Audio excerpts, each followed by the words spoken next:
இப்போ தமிழ்நாடு சட்டசபையில என்ன மாதிரியான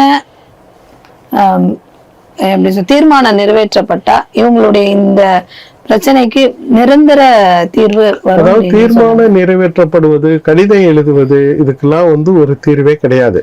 இப்போ நீங்க பாத்தீங்கன்னா தமிழ்நாட்டு மீனவர்கள் இலங்கை கடை பிடித்துட்டு போனதுக்காக எனக்கு தெரிஞ்சு ஜெயலலிதா காலத்துல இருந்து கருணாநிதி காலம், அப்படியே ஓபிஎஸ் காலம், எடப்பாடி காலம்னு கடிதம் எழுதி, ஸ்டாலின் காலம்னு கடிதம் எழுதிக்கிட்டு இருக்காங்களே ஒழிய ஆனா நிக்கல.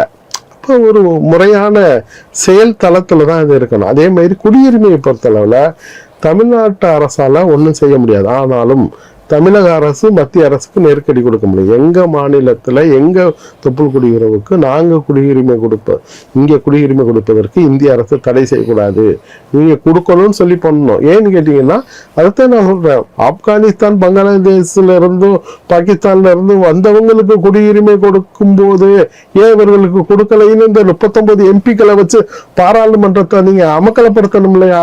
அங்க கேள்வி எழுப்பணும் இல்லையா? ஒரு வார்த்தை கூட பேசாம அமைதியா சிரிச்சிட்டு அமித்ஷா பேசும்போது சிரிச்சிட்டு வந்தீங்கன்னா என்ன அர்த்தம்?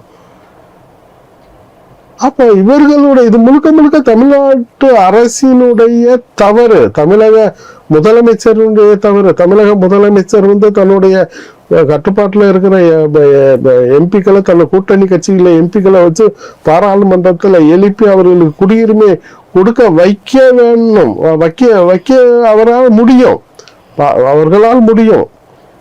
பாராளுமன்றத்தை நடத்த விடாம பண்ண முடியும் 39 எம்பிக்களை வச்சு. அதை செய்யணும். அதை செய்யறத விட்டுட்டு சும்மா எலெக்ஷனுக்கு எலெக்ஷன் பேசுறதுனால ஒரு பிரயோஜனமே ஆக போறதில்லை.